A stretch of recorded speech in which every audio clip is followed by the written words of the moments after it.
ਸਤਿ ਸ਼੍ਰੀ ਅਕਾਲ ਦੋਸਤੋ, ਹਾਜ਼ਰ ਹੋਏ ਇੱਕ ਛੋਟੀ ਜਿਹੀ ਕਹਾਣੀ ਲੈ ਕੇ। ਉਮੀਦ ਹੈ ਕਹਾਣੀ ਤੁਹਾਨੂੰ ਪਸੰਦ ਆਊਗੀ। ਦੋਸਤੋ, ਇਹ ਜੋ ਸੱਚੀ ਕਹਾਣੀ ਮੈਂ ਸੁਣਾਉਣ ਜਾ ਰਹੀ ਹਾਂ, ਇਸ ਨੂੰ ਸੁਣ ਕੇ ਤੁਹਾਡੇ ਰੌਂਗਟੇ ਖੜ੍ਹੇ ਹੋ ਜਾਣਗੇ ਅਤੇ ਅੱਖਾਂ ਵਿੱਚੋਂ ਹੰਝੂ ਰੁਕਣ ਦਾ ਨਾਮ ਨਹੀਂ ਲੈਣਗੇ। ਇਹ ਕਹਾਣੀ ਇੱਕ ਅਜਿਹੀ ਲੜਕੀ ਦੀ ਹੈ ਜਿਸ ਨੇ 4 ਸਾਲ ਦੀ ਉਮਰ ਵਿੱਚ ਹੀ ਆਪਣੇ ਪਿਤਾ ਨੂੰ ਖੋ ਦਿੱਤਾ ਅਤੇ ਮਾੜੀ ਕਿਸਮਤ ਨੇ ਬਚਪਨ ਤੋਂ ਹੀ ਉਸਦੀ ਜ਼ਿੰਦਗੀ ਵਿੱਚ ਦਸਤਕ ਦੇਣੀ ਸ਼ੁਰੂ ਕਰ ਦਿੱਤੀ। ਨਿਮਰਤ ਜ਼ਿੰਦਗੀ ਦੀ ਜੰਗ ਨਾਲ ਰੋਜ਼ ਲੜਦੀ, ਰੋਜ਼ ਮਰਦੀ, ਫਿਰ ਵੀ ਉਸਨੇ ਹਾਰ ਨਹੀਂ ਮੰਨੀ। ਉਸਦੇ ਪਿਤਾ ਦੀ ਮੌਤ ਹੁੰਦੇ ਹੀ ਉਸਦੀ ਮਾਂ ਕੋਲ ਕਮਾਉਣ ਦਾ ਕੋਈ ਜ਼ਰੀਆ ਨਹੀਂ ਸੀ, ਇਸ ਲਈ ਉਸਦੀ ਮਾਂ ਨੇ ਉਸਨੂੰ ਅਨਾਥ ਆਸ਼ਰਮ ਵਿੱਚ ਛੱਡ ਦਿੱਤਾ ਅਤੇ ਆਪਣੀਆਂ ਜ਼ਿੰਮੇਵਾਰੀਆਂ ਤੋਂ ਪੱਲਾ ਝਾੜ ਲਿਆ, ਇਹ ਕਹਿੰਦੇ ਹੋਏ ਕਿ ਮੈਂ ਉਸਨੂੰ ਇਕੱਲੀ ਨਹੀਂ ਪਾਲ ਸਕਦੀ। ਅਨਾਥ ਆਸ਼ਰਮ ਵਿੱਚ ਰਹਿੰਦਿਆਂ ਹੀ ਨਿਮਰਤ ਨੇ ਆਪਣੀ ਸਾਰੀ ਸਿੱਖਿਆ ਪੂਰੀ ਕੀਤੀ। 12ਵੀਂ ਤੱਕ ਦੀ ਪੜ੍ਹਾਈ ਪੂਰੀ ਕਰਨ ਤੋਂ ਬਾਅਦ ਜਦੋਂ ਨਿਮਰਤ ਮੈਚਿਓਰ ਹੋ ਗਈ ਤਾਂ ਅਨਾਥ ਆਸ਼ਰਮ ਵਾਲਿਆਂ ਨੇ ਨਿਮਰਤ ਨੂੰ ਉਸਦੀ ਮਾਂ ਨੂੰ ਸੌਂਪ ਦਿੱਤਾ। ਉਸ ਸਮੇਂ ਉਸਦੀ ਉਮਰ 18 ਸਾਲ ਦੀ ਸੀ। 2 ਮਹੀਨਿਆਂ ਵਿੱਚ ਹੀ ਨਿਮਰਤ ਦੀ ਜ਼ਿੰਦਗੀ ਆਪਣੀ ਮਾਂ ਦੇ ਨਾਲ ਜਿਵੇਂ ਨਰਕ ਜਿਹੀ ਬਣ ਗਈ ਅਤੇ ਉਸਦੀ ਮਾਂ ਹਮੇਸ਼ਾ ਉਸ 'ਤੇ ਇਸ ਗੱਲ ਦਾ ਗੁੱਸਾ ਕੱਢਦੀ ਰਹਿੰਦੀ ਕਿ ਉਹ ਉਸਦੀ ਵਜ੍ਹਾ ਨਾਲ ਵਿਧਵਾ ਹੋ ਗਈ। ਤੂੰ ਅਬਸ਼ਗਨੀ ਕੁਲੱਛਣੀ ਹੈ, ਹਰ ਸਮੇਂ ਆਪਣੀ ਸਕੀ ਬੇਟੀ ਤੋਂ ਕੰਮ ਕਰਾਉਣਾ, ਟਾਰਚਰ ਕਰਨਾ ਅਤੇ ਵਿਆਹ ਦੇ ਲਈ ਜ਼ਬਰਦਸਤੀ ਕਰਨਾ ਉਸਦੀ ਆਦਤ ਜਿਹੀ ਬਣ ਗਈ ਸੀ। ਪਰ ਨਿਮਰਤ ਨੂੰ ਉਸ ਸਮੇਂ ਵਿਆਹ ਵਿੱਚ ਕੋਈ ਦਿਲਚਸਪੀ ਨਹੀਂ ਸੀ। ਉਹ ਫੈਸ਼ਨ ਡਿਜ਼ਾਈਨਿੰਗ ਦਾ ਕੋਰਸ ਕਰਨਾ ਚਾਹੁੰਦੀ ਸੀ ਅਤੇ ਆਪਣੇ ਪੈਰਾਂ ਉੱਪਰ ਖੜ੍ਹੇ ਹੋ ਕੇ ਕੁਝ ਹਾਸਲ ਕਰਨਾ ਚਾਹੁੰਦੀ ਸੀ। ਉਸਦੀ ਮਾਂ ਇਸ ਕੋਰਸ 'ਤੇ ਹਮੇਸ਼ਾ ਖਿਲਾਫ ਸੀ ਕਿਉਂਕਿ ਉਸਨੂੰ ਇਹ ਕੰਮ ਛੋਟਾ ਅਤੇ ਦਰਜੀਆਂ ਵਾਲਾ ਲੱਗਦਾ ਸੀ। ਉਹ ਸੋਚਦੀ ਸੀ ਕਿ ਜਲਦ ਤੋਂ ਜਲਦ ਮੈਂ ਇਸ ਦਾ ਵਿਆਹ ਕਰ ਦੇਵਾਂ। ਸਮਾਂ ਗੁਜ਼ਰਦਾ ਚਲਾ ਗਿਆ ਅਤੇ ਨਿਮਰਤ ਆਪਣੀ ਮਾਂ ਨੂੰ ਸਮਝਾਉਣ ਵਿੱਚ ਕਾਮਯਾਬ ਹੋ ਗਈ ਤੇ ਉਸਦੀ ਮਾਂ ਮੰਨ ਗਈ ਅਤੇ ਉਸਦਾ ਫੈਸ਼ਨ ਡਿਜ਼ਾਈਨਿੰਗ ਕਲਾਸ ਵਿੱਚ ਐਡਮਿਸ਼ਨ ਕਰਵਾ ਦਿੱਤਾ। ਨਿਮਰਤ ਸੁਬਹਾ ਫੈਸ਼ਨ ਕਲਾਸ ਦੀਆਂ ਕਲਾਸਾਂ ਲਗਾਉਣ ਲਈ ਚਲੀ ਜਾਂਦੀ ਅਤੇ ਸ਼ਾਮ ਨੂੰ ਉਹ ਉੱਥੇ ਰਿਸੈਪਸ਼ਨਿਸਟ ਦਾ ਕੰਮ ਕਰਦੀ। ਉੱਥੋਂ ਉਸਨੂੰ ਜੋ ਵੀ ਸੈਲਰੀ ਮਿਲਦੀ ਉਹ ਸਾਰੀ ਸੈਲਰੀ ਆਪਣੀ ਫੈਸ਼ਨ ਡਿਜ਼ਾਈਨਿੰਗ ਕਲਾਸ ਦੀ ਫੀਸ ਲਈ ਜਮ੍ਹਾਂ ਕਰਾ ਦਿੰਦੀ। ਉੱਥੇ ਕੰਮ ਕਰਦਿਆਂ ਉਸਦੀ ਮੁਲਾਕਾਤ ਇੱਕ ਮਨਜਿੰਦਰ ਨਾਂ ਦੇ ਮੁੰਡੇ ਨਾਲ ਹੋਈ ਜੋ ਨਿਮਰਤ ਨੂੰ ਬਹੁਤ ਚੰਗੀ ਤਰ੍ਹਾਂ ਸਮਝਦਾ ਸੀ। ਦੋਵੇਂ ਰਿਲੇਸ਼ਨਸ਼ਿਪ ਵਿੱਚ ਆ ਗਏ। ਨਿਮਰਤ ਨੂੰ ਪਹਿਲੀ ਵਾਰ ਜ਼ਿੰਦਗੀ ਵਿੱਚ ਕਿਸੇ ਦਾ ਸੱਚਾ ਸਾਥ ਮਿਲਿਆ ਅਤੇ ਉਸਨੂੰ ਬਹੁਤ ਵਧੀਆ ਲੱਗਿਆ। ਹੁਣ ਤੱਕ ਇਸ ਦੁਨੀਆ ਵਿੱਚ ਉਹ ਆਪਣੇ ਆਪ ਨੂੰ ਇਕੱਲਾ ਮਹਿਸੂਸ ਕਰਦੀ ਆਈ ਸੀ। ਨਿਮਰਤ ਅਤੇ ਮਨਜਿੰਦਰ ਨੇ ਆਪਣੇ ਮਾਤਾ ਪਿਤਾ ਨੂੰ ਕੋਰਟ ਮੈਰਿਜ ਕਰਾਉਣ ਲਈ ਮਨਾ ਲਿਆ। ਉਸ ਸਮੇਂ ਨਿਮਰਤ ਕੇਵਲ 19 ਸਾਲਾਂ ਦੀ ਸੀ। ਜਦੋਂ ਉਹ ਮਨਜਿੰਦਰ ਨਾਲ ਵਿਆਹ ਕਰਵਾ ਕੇ ਉਸਦੇ ਘਰ ਪਹੁੰਚੀ ਤਾਂ ਉਹ ਆਪਣੇ ਆਪ ਨੂੰ ਦੁਨੀਆ ਦੀ ਸਭ ਤੋਂ ਭਾਗਾਂ ਵਾਲੀ ਕੁੜੀ ਸਮਝ ਰਹੀ ਸੀ। ਉਹ ਪਲ ਉਸਦੀ ਜ਼ਿੰਦਗੀ ਦੇ ਯਾਦਗਾਰ ਪਲਾਂ ਵਿੱਚੋਂ ਇੱਕ ਸੀ। ਦੋਵੇਂ ਇੱਕ ਦੂਜੇ ਦਾ ਪਿਆਰ ਪਾ ਕੇ ਬਹੁਤ ਖੁਸ਼ ਸਨ। ਇੰਨਾ ਜ਼ਿਆਦਾ ਪਿਆਰ ਕਰਨ ਵਾਲੇ ਅਤੇ ਕੇਅਰ ਕਰਨ ਵਾਲਾ ਪਤੀ ਮਿਲ ਜਾਣ ਕਰਕੇ ਨਿਮਰਤ ਦੇ ਤਾਂ ਹੁਣ ਖੰਭ ਲੱਗ ਗਏ ਸਨ। ਉਸਦਾ ਦਿਲ ਆਸਮਾਨ ਵਿੱਚ ਉੱਡਣ ਨੂੰ ਕਰਦਾ ਸੀ। ਪਰ ਇਹ ਖੁਸ਼ੀਆਂ ਉਸਦੀ ਜ਼ਿੰਦਗੀ ਵਿੱਚ ਬਿਜਲੀ ਦੀ ਤਰ੍ਹਾਂ ਆਈਆਂ ਅਤੇ ਇੱਕੋ ਝਟਕੇ ਵਿੱਚ ਹੀ ਸਭ ਚਲੀਆਂ ਗਈਆਂ। ਜਦੋਂ ਉਹ 7 ਮਹੀਨਿਆਂ ਦੀ ਗਰਭਵਤੀ ਸੀ ਤਾਂ ਉਦੋਂ ਉਸਦੇ ਪਤੀ ਮਨਜਿੰਦਰ ਦੀ ਇੱਕ ਰੋਡ ਐਕਸੀਡੈਂਟ ਵਿੱਚ ਮੌਤ ਹੋ ਗਈ। ਉਹ ਅੰਦਰ ਤੋਂ ਪੂਰੀ ਤਰ੍ਹਾਂ ਟੁੱਟ ਚੁੱਕੀ ਸੀ। ਉਸਦੇ ਹੰਝੂ ਰੁਕਣ ਦਾ ਨਾਮ ਨਹੀਂ ਲੈ ਰਹੇ ਸਨ। ਉਸਦੀ ਸੱਸ ਨੇ ਉਸਨੂੰ ਇਹ ਕਹਿ ਕੇ ਘਰੋਂ ਕੱਢ ਦਿੱਤਾ ਕਿ ਤੇਰੇ ਪੈਰ ਅਸ਼ੁਭ ਹਨ। ਫਿਰ ਇਹੋ ਜਿਹੀ ਹਾਲਤ ਵਿੱਚ ਨਿਮਰਤ ਆਪਣੇ ਘਰ ਆਪਣੀ ਮਾਂ ਕੋਲ ਪਹੁੰਚੀ ਅਤੇ ਕਿਹਾ, ਮਾਂ ਮੈਨੂੰ ਤੇਰੇ ਸਹਾਰੇ ਦੀ ਬਹੁਤ ਲੋੜ ਹੈ, ਮੈਂ ਹੁਣ ਕੀ ਕਰਾਂ। ਪਰ ਉਸਦੀ ਮਾਂ ਨੂੰ ਉਸਦੇ ਉੱਪਰ ਬਿਲਕੁਲ ਵੀ ਤਰਸ ਨਾ ਆਇਆ ਤੇ ਉਹ ਤਾਹਨੇ ਦੇਣ ਤੋਂ ਪਿੱਛੇ ਨਾ ਹਟੀ ਅਤੇ ਪ੍ਰੈਗਨੈਂਸੀ ਦੀ ਹਾਲਤ ਵਿੱਚ ਹੀ ਉਸਦੇ ਪੇਟ 'ਤੇ ਲੱਤ ਮਾਰ ਦਿੱਤੀ ਅਤੇ ਧੱਕੇ ਮਾਰ ਕੇ ਘਰੋਂ ਕੱਢ ਦਿੱਤਾ।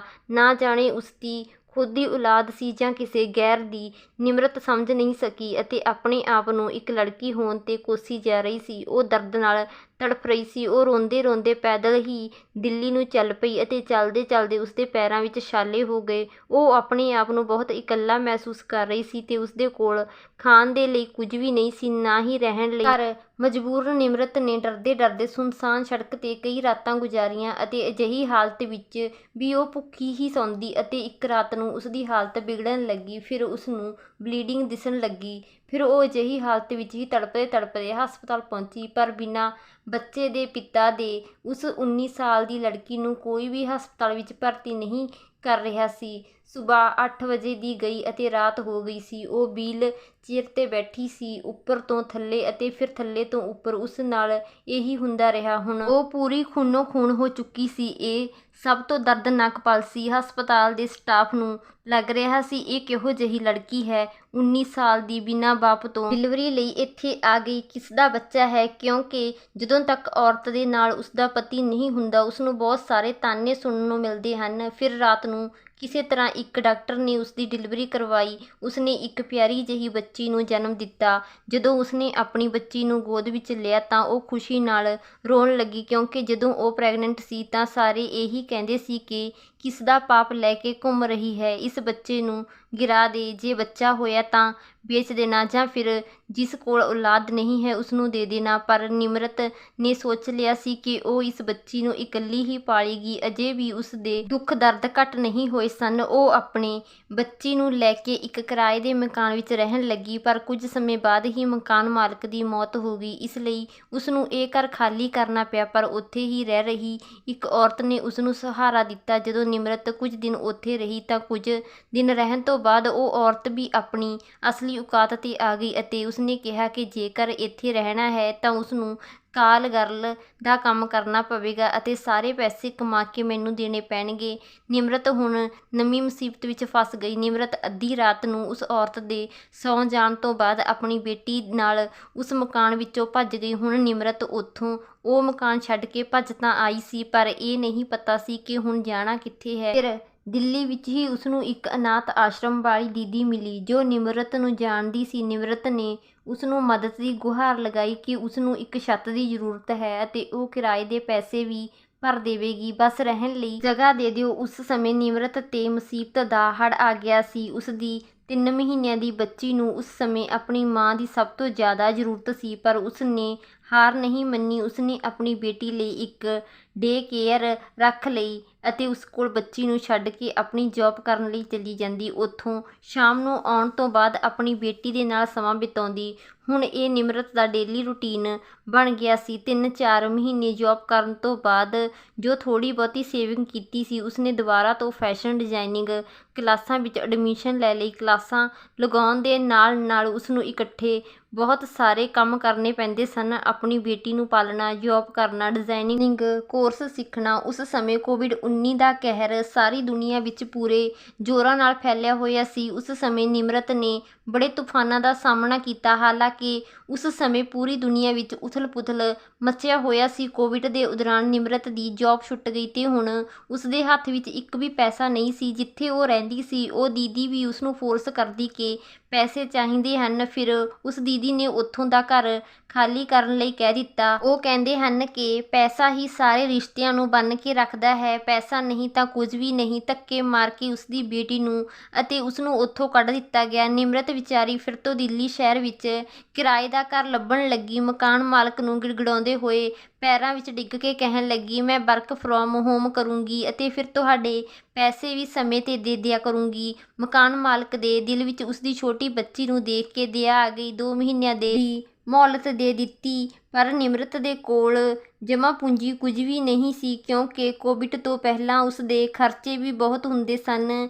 ਕੇਅਰ ਦੀ ਫੀਸ ਭਰਦੀ ਅਤੇ ਫੈਸ਼ਨ ਡਿਜ਼ਾਈਨਿੰਗ ਦਾ ਕੋਰਸ ਕਰਦੀ, ਕਿਰਾਇਆ ਵੀ ਭਰਦੀ ਅਤੇ ਬੱਚੀ ਦੇ ਖਾਣ ਪੀਣ ਦਾ ਖਰਚਾ ਅਲੱਗ ਸੀ। ਕੋਵਿਡ ਦੇ ਸਮੇਂ ਉਸਦੀ ਸਥਿਤੀ ਬਹੁਤ ਹੀ ਜ਼ਿਆਦਾ ਮਾੜੀ ਹੋ ਗਈ ਸੀ। ਆਪਣੀ ਬੇਟੀ ਨੂੰ ਪਿਲਾਉਣ ਲਈ ਇੱਕ ਗਲਾਸ ਦੁੱਧ ਵੀ ਨਹੀਂ ਸੀ। ਉਹ ਆਪਣੇ ਕਰਮਾਂ ਨੂੰ ਕੋਸਦੀ ਸੀ ਕਿ ਮੈਂ ਕਿਹੋ ਜਿਹੀ ਮਾਂ ਹਾਂ ਜੋ ਮੈਂ ਆਪਣੀ ਬੇਟੀ ਨੂੰ ਭੁੱਖਿਆਂ ਮਾਰ ਰਹੀ ਹਾਂ।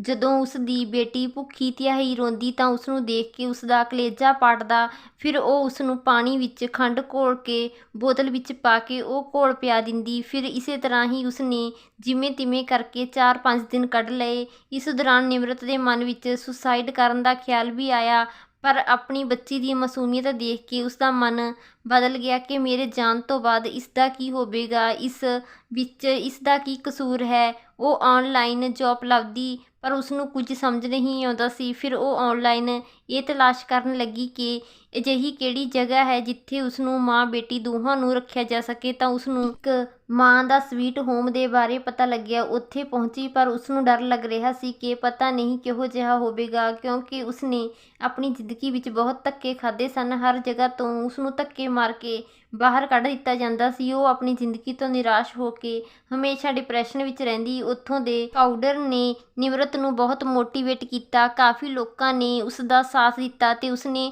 ਆਪਣੇ ਟੈਲੈਂਟ ਨੂੰ ਹੋਰ ਵੀ ਨਿਖਾਰਿਆ। ਫੈਸ਼ਨ ਡਿਜ਼ਾਈਨਿੰਗ ਦਾ ਕੋਰਸ ਉਸਨੂੰ ਚੰਗੀ ਤਰ੍ਹਾਂ ਆਉਂਦਾ ਸੀ। ਅਲੱਗ-ਅਲੱਗ ਕੰਪਨੀਆਂ ਨਾਲ ਉਸਨੇ ਟਾਈ ਅਪ ਕਰ ਲਿਆ ਤੇ ਉਸ ਦੇ ਡਿਜ਼ਾਈਨਿੰਗ ਦੇਸ਼ਾਂ ਵਿਦੇਸ਼ਾਂ ਵਿੱਚ ਸਿਲੈਕਟ ਕੀਤੇ ਜਾਣ ਲੱਗੇ ਅਤੇ ਪਸੰਦ ਕੀਤੇ ਜਾਣ ਲੱਗੇ। ਫੈਸ਼ਨ ਡਿਜ਼ਾਈਨਿੰਗ ਵਿੱਚ ਉਹ ਪਹਿਲੇ ਭਾਗ ਨਾਲ ਜਿੱਤੀ। ਫਿਰ ਹੁਣ ਉਸ ਦੀ ਜ਼ਿੰਦਗੀ ਵਿੱਚ ਹੌਲੀ-ਹੌਲੀ ਖੁਸ਼ੀਆਂ ਆਉਣੀਆਂ ਸ਼ੁਰੂ ਹੋਈਆਂ। ਦੋਸਤੋ, ਇਹ ਸੱਚੀ ਕਹਾਣੀ ਅਜਿਹੀ ਲੜਕੀ ਦੀ ਹੈ ਜਿਸ ਨੇ 4 ਸਾਲ ਦੀ ਛੋਟੀ ਜਿਹੀ ਉਮਰ ਤੋਂ ਲੈ ਕੇ 21 ਸਾਲ ਦੀ ਉਮਰ ਤੱਕ ਸਟਰਗਲ ਦੇਖਿਆ, ਪਰ ਉਸਨੇ ਹਾਰ ਨਹੀਂ ਮੰਨੀ। ਆਪਣੀ ਜ਼ਿੰਦਗੀ ਨੂੰ ਆਪਣੇ ਤਰੀਕੇ ਨਾਲ ਜੀਣਾ ਸਿੱਖਿਆ। ਨਿਮਰਤ ਚਾਹੁੰਦੀ ਤਾਂ ਬੱਚੇ ਦਾ ਅਬੋਰਸ਼ਨ ਵੀ ਕਰਵਾ ਸਕਦੀ ਸੀ, ਪਰ ਅਜਿਹੀ ਮਾਂ ਦੇ ਜਜ਼ਬੇ ਨੂੰ ਸਲਾਮ ਹੈ। ਇਹੋ ਜਿਹੇ ਇਨਸਾਨਾਂ ਦੇ ਅੱਗੇ ਜ਼ਿੰਦਗੀ ਵੀ ਆਪਣਾ ਸਿਰ ਝੁਕਾ ਦਿੰਦੀ ਹੈ। ਦੋਸਤੋ, ਇਸ ਕਹਾਣੀ ਤੋਂ ਸਾਨੂੰ ਇਹੀ ਸਿੱਖਿਆ ਮਿਲਦੀ ਹੈ ਕਿ ਹਰ ਔਰਤ ਨੂੰ ਆਰਥਿਕ ਤੌਰ 'ਤੇ ਆਤਮ ਨਿਰਭਰ ਹੋਣਾ ਚਾਹੀਦਾ ਹੈ। ਸੋ ਦੋਸਤੋ, ਇਹ ਸੀ ਸਾਡੀ ਅੱਜ ਦੀ ਕਹਾਣੀ। ਕਿਹੋ ਜਿਹੀ ਲੱਗੀ ਕਮੈਂਟ ਕਰਕੇ ਜ਼ਰੂਰ ਦੱਸਿਓ ਜੀ। ਵਧੀਆ ਲੱਗੀ ਤਾਂ ਲਾਈਕ ਸ਼ੇਅਰ ਵੀ ਜ਼ਰੂਰ ਕਰਿਓ ਤੇ ਚੈਨਲ ਨੂੰ ਸਬਸਕ੍ਰਾਈਬ ਕਰ ਲਿਓ। ਕਹਾਣੀ ਦੇਖਣ ਲਈ ਤੁਹਾਡਾ ਬਹੁਤ ਬਹੁਤ ਧੰਨਵਾਦ ਜੀ।